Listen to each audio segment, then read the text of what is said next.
नमस्कार, आप देख रहे हैं न्यूज इंडिया। आपके साथ मैं हूं रवीश। नेशन एट 9 में आप सभी का स्वागत है। इस बुलेटिन में हम आपको दिखाएंगे देश भर की खबरें, पूरब से पश्चिम तक और उत्तर से दक्षिण तक की खबरें, हर प्रदेश की खबर। तो चलिए शुरू करते हैं खबरों का सिलसिला। खबरों की शुरुआत करते हैं प्रधानमंत्री नरेंद्र मोदी से। पीएम मोदी आज वीडियो कॉन्फ्रेंसिंग के जरिए पीएम विश्वकर्मा कौशल सम्मान पर पोस्ट बजट वेबिनार को संबोधित करेंगे। Micro, small and medium enterprises की मिनिस्ट्री के मुताबिक यह इवेंट 12 पोस्ट बजट वेबिनार की सीरीज का एक हिस्सा है। पीएम विश्वकर्मा कौशल सम्मान का उद्देश्य कारीगरों, शिल्पकारों, डोमेस्टिक और ग्लोबल वैल्यू चेन से जोड़ना है। ऐसा करके सरकार उनके प्रोडक्ट्स, सर्विसेज की क्वालिटी, स्केल और रीच में सुधार करना चाहती है। इस वेबिनार को कवर करने के लिए 4 ब्रेकआउट सेशंस होंगे, जिसमें केंद्र सरकार के मंत्रालयों के मंत्री और सचिव शामिल होंगे। इनके अलावा इंडस्ट्री, कारीगरों, फाइनेंशियल इंस्टीट्यूशंस, एक्सपर्ट्स, एंटरप्रेन्योर और एसोसिएशन से जुड़े कई अधिकारी भी इसमें हिस्सा लेंगे। अगली खबर दिल्ली से है, जहां प्रधानमंत्री नरेंद्र मोदी और ऑस्ट्रेलियाई पीएम एंथनी अल्बनीज ने ऑस्ट्रेलिया में खालिस्तानी समर्थक संगठनों द्वारा पैदा की गई गड़बड़ी पर चर्चा की। इस दौरान पीएम एंथनी अल्बनीज ने भरोसा दिया है कि उनकी सरकार ऑस्ट्रेलिया में शांति और सद्भाव बनाए रखने के लिए सभी जरूरी कदम उठाएगी। आपको बता दें कि हैदराबाद हाउस में पीएम मोदी ने द्विपक्षीय वार्ता के दौरान ऑस्ट्रेलियाई प्रधानमंत्री एंथनी अल्बनीज के साथ ऑस्ट्रेलिया में मंदिरों पर हो रहे हमलों के मुद्दे को उठाया था। मेलबर्न में जनवरी में कम से कम 3 मंदिरों को खालिस्तान समर्थकों ने निशाना बनाया था। खालिस्तान समर्थकों ने परिसर में तोड़फोड़ की थी और मंदिरों की दीवारों पर भारत विरोधी नारे भी लिखे थे। वहीं इस पूरे मामले पर ऑस्ट्रेलियाई पीएम ने सुरक्षा का भरोसा दिया। अगली खबर तेलंगाना से है, जहां गृह मंत्री अमित शाह हैदराबाद दौरे पर जाएंगे, जहां वो कल होने वाले सीआईएसएफ के स्थापना दिवस परेड में मुख्य अतिथि होंगे। इस दौरान वो सीआईएसएफ की 54वीं स्थापना दिवस परेड का निरीक्षण करेंगे। सीआईएसएफ पहली बार अपना वार्षिक स्थापना दिवस समारोह दिल्ली एनसीआर से बाहर सीआईएसएफ राष्ट्रीय औद्योगिक सुरक्षा अकादमी हकीमपेट में आयोजित कर रहा है। आपको बता दें कि सीआईएसएफ की स्थापना 10 मार्च 1969 को संसद में एक बिल के जरिए की गई थी। केंद्रीय औद्योगिक सुरक्षा बलों की स्थापना देश में औद्योगिक प्रतिष्ठानों की सुरक्षा के लिए की गई थी। सीआईएसएफ को संसद के एक अलग अधिनियम द्वारा सशस्त्र बल बनाया गया था, जिससे 15 जून 1983 को पारित किया गया था। खबरों में एक बार फिर से रुख करते हैं दिल्ली की ओर, जहां दिल्ली के पूर्व उप मुख्यमंत्री मनीष सिसोदिया को राउज एवेन्यू कोर्ट ने 7 दिनों के लिए ईडी की कस्टडी में भेज दिया है। कोर्ट के आदेश के बाद अब 17 मार्च तक सिसोदिया ईडी के रिमांड पर रहेंगे। मनीष सिसोदिया की जमानत अर्जी पर कोर्ट में अब 21 मार्च को सुनवाई होगी। दिल्ली के पूर्व उप मुख्यमंत्री मनीष सिसोदिया की राउज एवेन्यू कोर्ट में सुनवाई शुरू होते ही ईडी ने 10 दिनों की रिमांड मांगी थी, लेकिन कोर्ट ने 7 दिनों की कस्टडी में भेजने का फैसला किया है। जमानत याचिका पर सुनवाई से एक दिन पहले गुरुवार को ईडी ने मनीष सिसोदिया को तिहाड़ जेल में लंबी पूछताछ के बाद गिरफ्तार किया था। इससे पहले सिसोदिया को सीबीआई ने गिरफ्तार किया था। आबकारी नीति में कथित तौर पर भ्रष्टाचार के आरोप में सीबीआई ने मनीष सिसोदिया को 27 फरवरी को गिरफ्तार किया था। बात हम दिल्ली की कर रहे हैं, जहां तेलंगाना के मुख्यमंत्री और बीआरएस प्रमुख के चंद्रशेखर राव की बेटी के कविता दिल्ली शराब घोटाला मामले में ईडी के सामने पेश होंगी। उनकी पेशी से पहले बीआरएस कार्यकर्ता केसीआर के आवास के बाहर इकट्ठा हुए। दिल्ली के पूर्व डिप्टी सीएम मनीष सिसोदिया के बाद अब बीआरएस की एलएलसी के कविता पर ईडी का शिकंजा कसता जा रहा है। ईडी आज के कविता से दिल्ली शराब घोटाले को लेकर सवाल जवाब करेगी। कविता से शराब घोटाले में गिरफ्तार पूर्व सहयोगी अरुण पिल्लई के सामने बिठाकर उनसे पूछताछ की जा सकती है। अरुण पिल्लई की 6 दिन की रिमांड 13 मार्च को खत्म हो रही है। आपको बता दें कि ईडी ने आरोप लगाया है कि दिल्ली शराब घोटाले की जांच में पाया गया है कि साउथ ग्रुप के साथ हिस्सेदारी साझा करने वाली कंपनियों में से एक समीर महिंदू की कंपनी मैसेजर्स इंडो स्पिरिट्स है। इस फर्म की हिस्सेदारी में अरुण पिल्लई और प्रेम राहुल मंजूरी शामिल हुए। ईडी का दावा है कि ये दोनों के कविता का प्रतिनिधित्व कर रहे थे। अगली खबर कर्नाटक से है, जहां आगामी विधानसभा चुनाव को लेकर बीजेपी अध्यक्ष जेपी नड्डा ने मुख्यमंत्री बसवराज बोम्मई के नेतृत्व में प्रदेश चुनाव अभियान समिति का गठन किया है। पार्टी ने चुनाव प्रबंधन समिति की अध्यक्षता केंद्रीय मंत्री शोभा करंदलाजे को सौंपी है। पार्टी ने लिंगायत समुदाय से ताल्लुक रखने वाले बोम्मई को चुनाव अभियान समिति का प्रमुख और वोक्कालिगा समुदाय से आने वाली करंदलाजे को चुनाव प्रबंधन समिति का संयोजक नियुक्त किया है। कर्नाटक के पूर्व मुख्यमंत्री बीएस येदियुरप्पा को चुनाव अभियान समिति के सदस्य के रूप में नियुक्त किया गया है। पार्टी ने कर्नाटक के अपने केंद्रीय मंत्रियों और पार्टी की राज्य इकाई के नेताओं को भी दोनों समितियों के सदस्य के रूप में नियुक्त किया है। आपको बता दें कि कर्नाटक में इस साल मई में विधानसभा चुनाव होने। अगली खबर तेलंगाना से है, जहां हैदराबाद के तेलंगाना भवन में बीआरएस राज्य कार्य समिति की बैठक हुई। बैठक में पार्टी के सभी सांसद, विधायक, एमएलसी, राज्य समिति के नेता, जिला पार्टी अध्यक्षों, जिला पंचायत अध्यक्षों और निगमों और निकायों के अध्यक्षों ने बैठक में हिस्सा लिया। बैठक की अध्यक्षता बीआरएस के अध्यक्ष और तेलंगाना के सीएम केसीआर ने की। तेलंगाना में तय समय से पहले चुनाव को लेकर चल रही अफवाहों को लेकर सीएम केसीआर ने सिरे से उन्होंने खारिज करते हुए कहा कि तेलंगाना में चुनाव निर्धारित समय पर ही होंगे। राष्ट्रीय कार्यकारिणी की बैठक में पार्टी अध्यक्ष के चंद्रशेखर राव ने कहा कि प्रदेश भर में पदयात्राएं निकाली जाएं और नेताओं को जनता के बीच जाना चाहिए। बता दें कि इस साल के आखिरी में तेलंगाना में विधानसभा के चुनाव होने हैं। अगली खबर पंजाब से है, जहां वित्त मंत्री हरपाल सिंह चीमा ने विधानसभा में वित्त वर्ष 2023-24 के लिए विधानसभा में 1.96 लाख करोड़ का बजट जो है पेश किया। बजट में कृषि, शिक्षा और स्वास्थ्य पर विशेष ध्यान दिया गया है। बजट के दौरान वित्त मंत्री चीमा ने कहा कि शिक्षा, स्वास्थ्य और कृषि क्षेत्र सरकार के लिए प्राथमिकता वाले क्षेत्रों में शामिल है। राज्य के वित्त मंत्री ने कहा कि अगले वित्त वर्ष के लिए कुल बजट का आकार पिछले वित्त वर्ष यानी 2022-23 की तुलना में 26% की इसमें बढ़ोतरी की गई है। आम लोगों को 300 यूनिट फ्री बिजली के लिए 9,331 करोड़ का प्रावधान दिया गया है। उच्च शिक्षा के लिए 17,072 करोड़ का प्रस्ताव दिया गया है। वहीं कृषि और संबद्ध क्षेत्र के लिए 13,888 करोड़ का प्रस्ताव।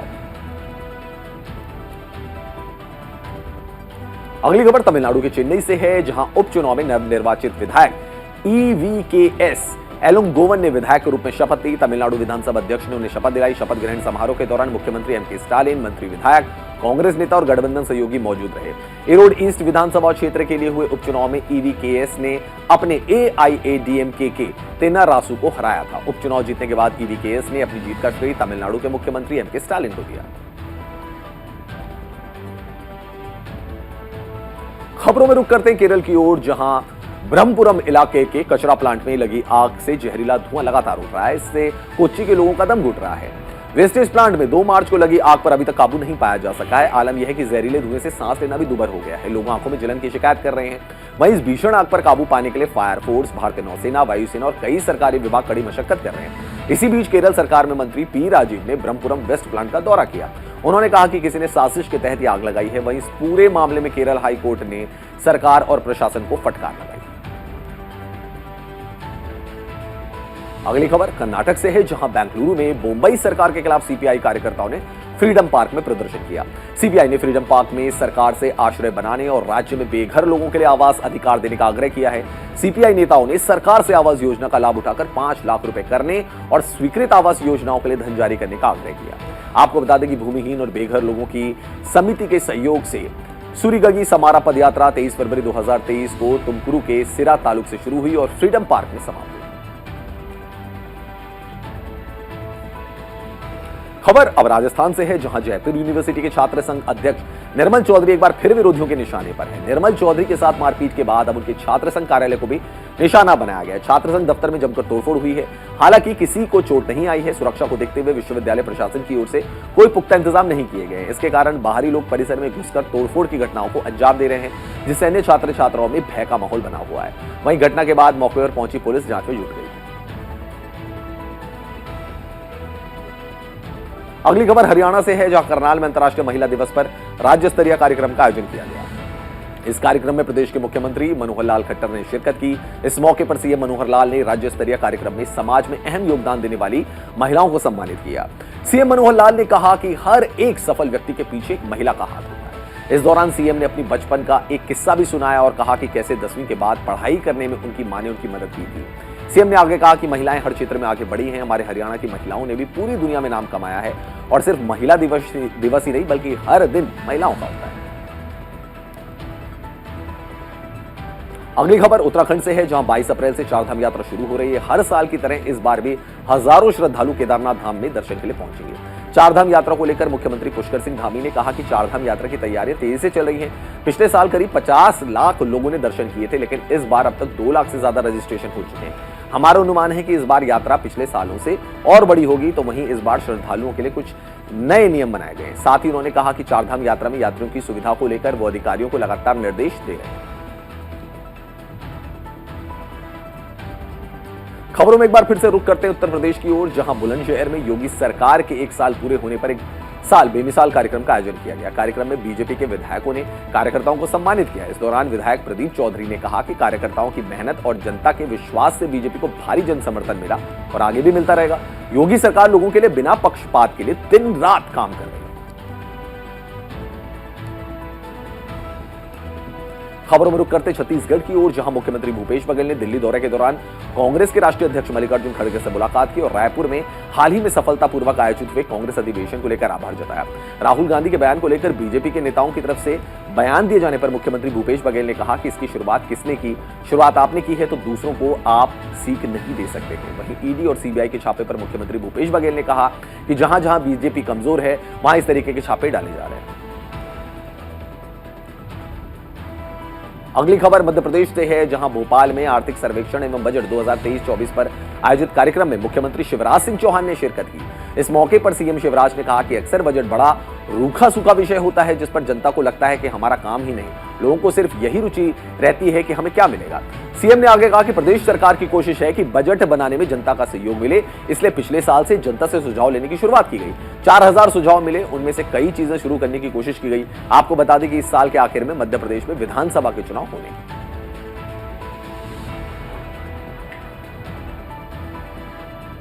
खबरों में रुक करते हैं बिहार का, जहां महागठबंधन ने एमएलसी चुनाव को लेकर उम्मीदवारों के नाम का ऐलान कर दिया है। महागठबंधन की ओर से बाकायदा इसको लेकर संयुक्त प्रेस कॉन्फ्रेंस का आयोजन किया गया।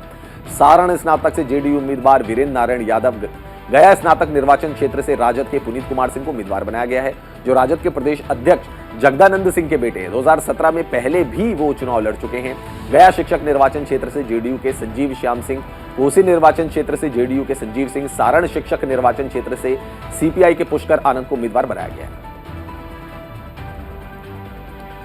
खबरों में रुक करते हैं असम की ओर, जहां विधानसभा के बजट सत्र का आज दूसरा दिन है। इससे पहले बजट सत्र हंगामे के साथ शुरू हुआ। असम के लोगों के बारे में महाराष्ट्र के विधायक की टिप्पणी के विरोध में विपक्षी सदस्य सदन से बाहर चले गए। विपक्षी दलों ने इस मुद्दे पर सरकार से कार्रवाई की मांग की है। इससे पहले कांग्रेस विधायक ने भी इसी मुद्दे पर विधानसभा में राज्यपाल गुलाब चंद कटारिया के अभिभाषण के दौरान विरोध प्रदर्शन किया। राज्यपाल कटारिया ने विधानसभा में अपने पहले अभिभाषण में सदन के सभी सदस्यों से राज्य के सर्वांगीण विकास के लिए मिलकर काम करने की अपील की। उन्होंने कहा कि प्रधानमंत्री नरेंद्र मोदी के नेतृत्व में केंद्र के प्रयासों की वजह से सभी प्रमुख विद्रोही समूह ने या तो हथियार डाल दिए हैं या शांति प्रक्रिया में शामिल हो गए। अगली खबर बिहार से है, जहां बीते दिन बिहार के कई शहरों में नौकरी के लिए जमीन के मामले में मनी लॉन्ड्रिंग जांच के सिलसिले में तलाशी और छापे मारे गए। इसी मामले में ईडी ने दिल्ली, बिहार और मुंबई में 15 जगहों पर एक साथ रेड मारी। बता दें कि राजद नेता लालू प्रसाद यादव और उनकी पत्नी राबड़ी देवी से सीबीआई ने हाल ही में पूछताछ की। वहीं ईडी की इस कार्रवाई पर राजद ने प्रतिक्रिया दी है। राजद सांसद डॉक्टर मनोज झा ने कहा कि उनकी पार्टी के नेताओं के खिलाफ छापे बिहार में पिछले साल अगस्त में सरकार बदलने की प्रक्रिया है। सीबीआई और ईडी जैसी एजेंसियों की छवि धूमिल हुई है। ये उनकी छापेमारी नहीं है, बल्कि वे किसी और की पटकथा पर छापे मार रहे हैं। उन्होंने कहा कि हम झुकने वाले नहीं हैं। साथ ही उन्होंने कहा कि कल आप विपक्ष में हो सकते हैं और आपके साथ भी ऐसा हो सकता है।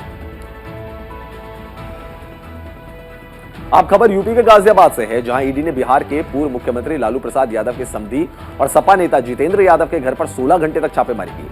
गाजियाबाद के राजनगर में जितेंद्र यादव के घर पर सुबह करीब 8 बजे ईडी की 16 मेंबर की टीम पहुंची और लंबी छापेमारी के बाद देर रात वहां से निकली। जानकारी के मुताबिक ईडी की टीम कई कागजात सील कर अपने साथ ले गई। मीडिया ने जब ईडी अफसरों से बात करने की कोशिश की तो वो बिना कुछ बोले वहां से निकल गए। वहीं लालू यादव के दामाद राहुल यादव ने कैमरा देखकर गेट बंद कर दिया। बताया जा रहा है कि जितेंद्र यादव के बेटे राहुल यादव के खाते में राबड़ी देवी के खाते से 1 करोड़ रुपए जो थे वो ट्रांसफर हुए थे, इसलिए जितेंद्र यादव ईडी की जांच के घेरे में है।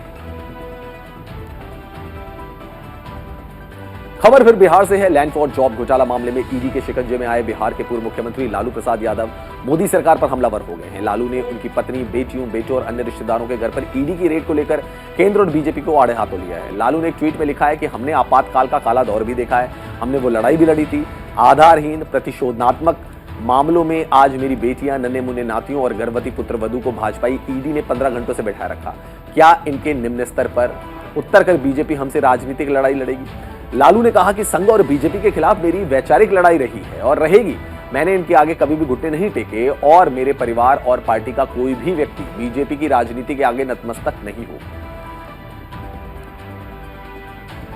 देश भर में H3N2 वायरस जानलेवा हो गया है। इसके संक्रमण से हरियाणा और कर्नाटक में एक मरीज की मौत भी हो गई है। H3N2 के बढ़ते संक्रमण के मद्देनजर आज दिल्ली में नीति आयोग की अहम बैठक होने वाली है। राज्यों के स्वास्थ्य विभागों के साथ ये बैठक होगी। इसके अलावा कोरोना वैक्सीन की निगरानी करने वाले राष्ट्रीय विशेषज्ञ समूह ने भी H3N2 के बढ़ते संक्रमण को लेकर आज आंतरिक बैठक बुलाई है। बता दें कि केंद्र स्वास्थ्य मंत्री मनसुख मांडविया ने भी कल देश में H3N2 इन्फ्लुएंजा वायरस के बढ़ते मामलों की समीक्षा के लिए बैठक बुलाई थी। इस दौरान उन्होंने राज्यों को अलर्ट रहने, हालात की बारीकी से निगरानी करने के निर्देश दिए थे। साथ ही उन्हें हर तरीके की मदद का आश्वासन दिया था। आपको बता दें कि देश में अब तक H3N2 के 90 मामले सामने आए हैं। अगली खबर त्रिपुरा से है, जहां कांग्रेस ने आरोप लगाया है कि त्रिपुरा में बीजेपी के कार्यकर्ताओं ने उसके और वाम दलों के नेताओं के एक प्रतिनिधि मंडल पर हमला किया। विपक्षी दलों ने यह भी दावा किया कि प्रतिनिधि मंडल के साथ आए पुलिसकर्मियों ने उनके बचाव में कुछ नहीं किया। कांग्रेस महासचिव जयराम रमेश ने एक ट्वीट में कहा कि त्रिपुरा के विशालगढ़ और मोहनपुर में आज बीजेपी ने कांग्रेस नेताओं के एक प्रतिनिधि मंडल पर हमला किया है। इस हमले में कई गाड़ियों के शीशे टूट गए। आपको बता दें कि हाल ही में हुए चुनाव में बीजेपी ने लगातार दूसरी बार त्रिपुरा में बहुमत से सरकार बनाई।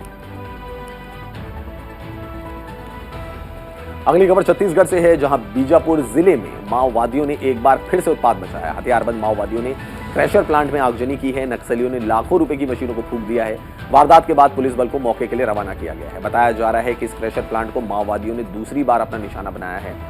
मामला जिला के अवापल्ली थाना क्षेत्र का है। इस आगजनी में लाखों रुपए का नुकसान की बात कही जा रही है। अगली खबर जम्मू कश्मीर से है, जहां नेशनल कॉन्फ्रेंस के अध्यक्ष डॉक्टर फारूक अब्दुल्ला ने जम्मू में सर्वदलीय बैठक बुलाई है। बैठक में बीजेपी को छोड़कर सभी दलों को आमंत्रित किया गया है। हालांकि इसमें पीडीपी अध्यक्ष महबूबा मुफ्ती हिस्सा नहीं लेंगी। इससे पहले श्रीनगर में पूर्व मुख्यमंत्री डॉक्टर फारूक ने कहा था कि बैठक में जम्मू कश्मीर में लगाए जा रहे संपत्ति कर से लेकर हर मुद्दे पर चर्चा करेंगे। जम्मू कश्मीर की स्थिति को लेकर बैठक में बातचीत होगी। डॉक्टर फारूक अब्दुल्ला ने कहा कि ऑल पार्टी मीटिंग उनके जाने से पहले ही तय की गई थी। इस बीच JKSSB और एप्टेक के खिलाफ प्रदर्शन को लेकर भी बातचीत की जाएगी। श्रीनगर में विशाल बादामवारी उद्यान में बादाम के पेड़ों पर गुलाबी और सफेद फूल प्रकृति प्रेमियों और पर्यटकों के लिए आकर्षण का केंद्र बन गया है। पर्यटकों के साथ साथ स्थानीय लोग भी इसका आनंद उठा रहे हैं। कोहे मारन की तलहटी पर स्थित 300 कनाल उद्यान पेड़ों, फूलों और कैस्केड के साथ बनाया गया है, जो पर्यटकों को सुखद अनुभव देता है। इस उद्यान में पहले से ही सैलानियों और स्थानीय लोगों की भीड़ उमड़ रही है और अब सरकार को उम्मीद है कि इस बसंत में पर्यटकों के आगमन के पिछले सारे रिकॉर्ड जो है वो टूट जाएंगे। खबरों में अब रुक करते हैं गुजरात का, जहां भारत और ऑस्ट्रेलिया के बीच बॉर्डर गावस्कर सीरीज का चौथा और आखिरी टेस्ट मैच खेला जा रहा है। अहमदाबाद के नरेंद्र मोदी क्रिकेट स्टेडियम में खेले जा रहे इस टेस्ट मैच का आज तीसरा दिन है। सुबह 9:30 बजे तीसरे दिन का खेल शुरू होगा। फिलहाल मैच में ऑस्ट्रेलिया मजबूत स्थिति में है। ऑस्ट्रेलिया ने पहली पारी में 480 रन बनाए हैं। हालांकि टीम इंडिया को भी अच्छी शुरुआत मिली है। भारत ने कोई विकेट नहीं गंवाया है। भारतीय ओपनर्स रोहित शर्मा और शुभमन गिल ने कल दूसरे दिन की समाप्ति तक 38 रन जोड़े। रोहित 17 और शुभमन गिल 18 रन पर खेल रहे हैं। भारत फिलहाल ऑस्ट्रेलिया से 444 रन पीछे है। भारत के लिए आज का दिन काफी अहम है। टीम इंडिया को अगर इस मैच में आगे निकलना है और जीतना है तो उसे लीड लेनी पड़ेगी, जिसके लिए बल्लेबाजों को मशक्कत करनी पड़ सकती है।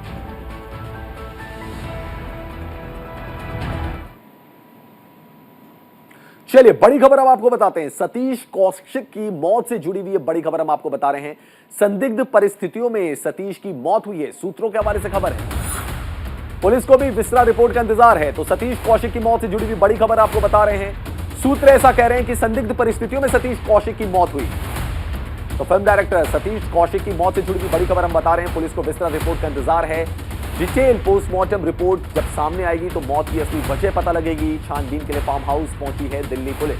दिल्ली पुलिस ने कुछ दवाएं भी बरामद की है और एक उद्योगपति के फार्म हाउस पर यह पार्टी हुई थी। पार्टी में एक वांटेड उद्योगपति हुआ था शामिल, सूत्र बता रहे हैं। पुलिस खंगाल रही है मेहमानों की सूची। तो सतीश कौशिक की जो मौत हुई है उससे लेकर एक बड़ा खुलासा यहां पे सामने आया है। पार्टी में एक वांटेड उद्योगपति भी शामिल हुआ था। तो क्या ये मौत जो की संदिग्ध परिस्थितियों में मौत हुई थी? छानबीन के लिए फार्म हाउस पहुंच गई है दिल्ली पुलिस की टीम। लगातार वहां पे जांच पड़ताल की जा रही है। चलिए अगली बड़ी खबर आपको बताते हैं। मनीष सिसोदिया से जुड़ी हुई बड़ी खबर है। राउज एवेन्यू कोर्ट से मनीष सिसोदिया को झटका लगा है। 7 दिन तक ईडी की रिमांड पर रहेंगे मनीष सिसोदिया। बड़ी खबर आपको बता रहे हैं। राउज एवेन्यू कोर्ट से मनीष सिसोदिया को बड़ा झटका लगा है। 7 दिन की रिमांड पर रहेंगे मनीष सिसोदिया। जमानत पर सुनवाई 21 मार्च तक टल गई है। तो सिसोदिया को सीबीआई ने 26 फरवरी को गिरफ्तार किया था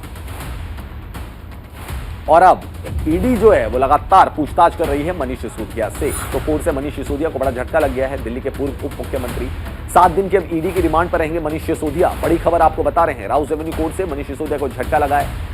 जमानत पर जो सुनवाई है वो 21 मार्च तक टल गई है।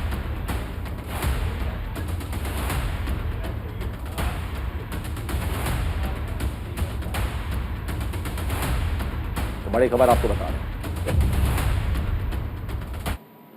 अगली बड़ी खबर प्रयागराज से। प्रयागराज में आज से दोबारा शुरू होगा बुलडोजर एक्शन। माफिया सरगना 3 गिरोह के साम्राज्य पर यह बुलडोजर चलेगा। तो प्रयागराज में आज से दोबारा शुरू होगा बुलडोजर एक्शन। माफिया सरगना 3 गिरोह के जो ठिकाने हैं उन पर यह बुलडोजर चलाया जाएगा। गिरोह के अवैध ठिकानों को ढहाएगा प्रयागराज प्रशासन। प्रयागराज विकास प्राधिकरण के अधिकारी करेंगे ये कार्रवाई और दर्जन भर से ज्यादा अवैध निर्माण पर ये चिन्हित किए गए हैं। अगले 1 हफ्ते तक बुलडोजर का जो एक्शन है वो जारी रहेगा। तो बड़ी खबर आपको बता रहे हैं प्रयागराज से, जहां के अति गिरोह के जो अवैध ठिकाने हैं उन पर बुलडोजर का एक्शन जारी रहेगा। 1 हफ्ते तक ये बुलडोजर का एक्शन यहाँ पे चलेगा। जो प्रशासन है उसने चिन्हित कर लिया है उन ठिकानों को जिनको अब जमींदोज किया जाएगा। तो माफिया सरगना अतीक अहमद गिरोह के जो वे ठिकाने हैं उन पर बुलडोजर चलाया जाएगा।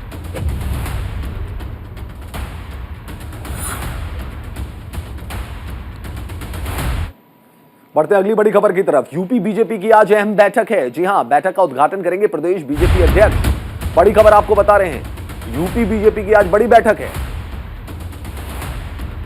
प्रदेश अध्यक्ष भूपेंद्र सिंह चौधरी की अध्यक्षता में बैठक होगी। वाराणसी में बीजेपी प्रदेश कार्य समिति की बैठक होने जा रही है। 11 और 12 मार्च को होगी प्रदेश कार्य समिति की बैठक।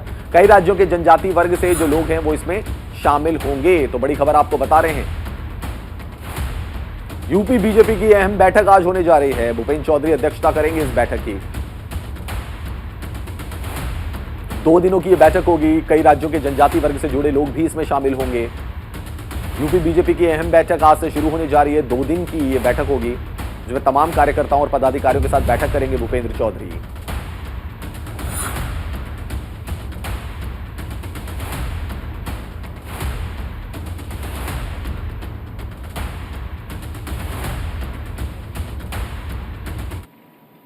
बढ़ते आगे। पूर्व पीएम राजीव गांधी और कांग्रेस नेता सोनिया गांधी की फोटो से छेड़छाड़ कर सोशल मीडिया पर गलत तरीके से दिखाने के मामले में एक आरोपी पकड़ा गया है।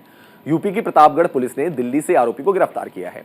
वहीं एसपी प्रतापगढ़ अमित कुमार बुढ़ानिया ने आरोप बताया है कि आरोपी विपिन कुमार सिंह बिहार का रहने वाला है और काफी समय से नई दिल्ली के संगम विहार इलाके में रहता है। 3 मार्च को इस मामले में प्रतापगढ़ निवासी लता शर्मा ने रिपोर्ट दर्ज कराई थी। तो दिल्ली पुलिस ने, जो पुलिस है उसने दिल्ली से आरोपी को गिरफ्तार कर लिया है। प्रतापगढ़ पुलिस ने आरोपी को गिरफ्तार किया है। तो नेशन एंड नाइट में इतना ही। देश और दुनिया की बाकी खबरों के लिए देखते रहिए न्यूज़ इंडिया।